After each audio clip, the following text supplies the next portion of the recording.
خادم نے حکم کی تعمیل کی۔ وہ نازو کو اوپری منزل پر لے آیا۔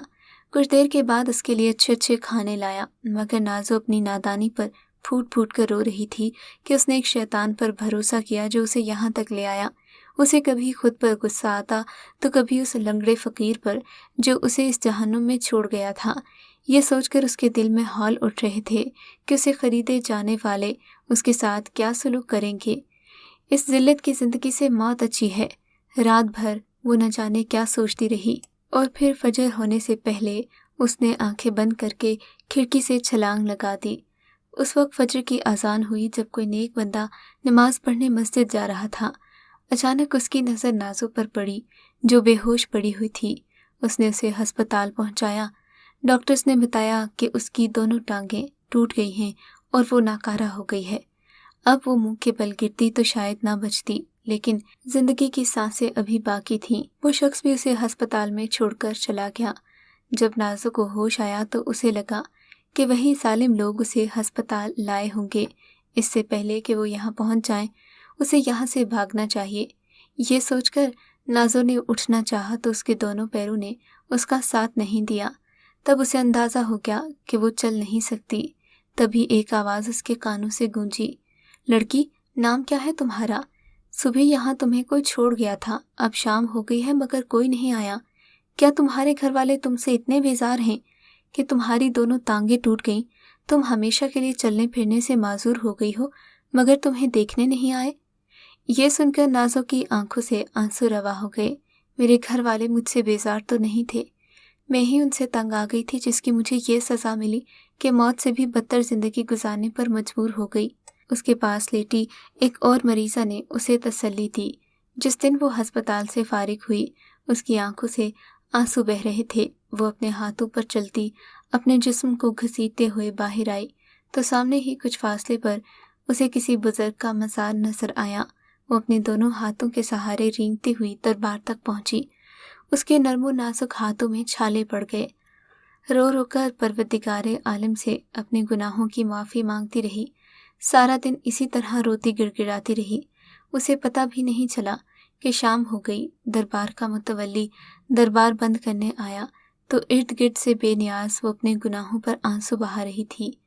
متولی اسے اپنے چھوٹے سے گھر میں لے آیا اور اس کی ردات سن کر کہا، بیٹی تم گھبراؤ مت، آرام سے یہیں رہو۔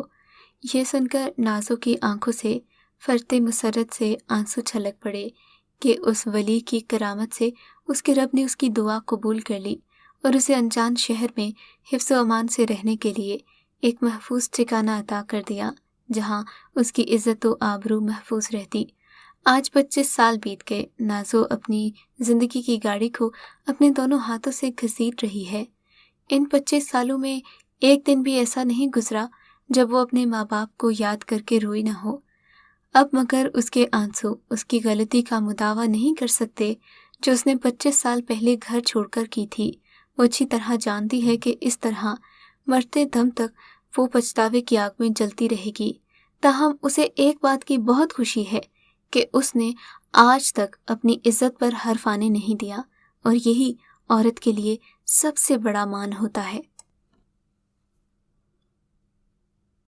اگر آپ کو آج کا یہ واقعہ پسند آیا ہے تو اس ویڈیو کو لائک ضرور کیجیے، اور اس طرح کے مزید قصے سننے کے لیے ہمارے چینل اردو مورل سٹوری کو سبسکرائب ضرور کیجیے۔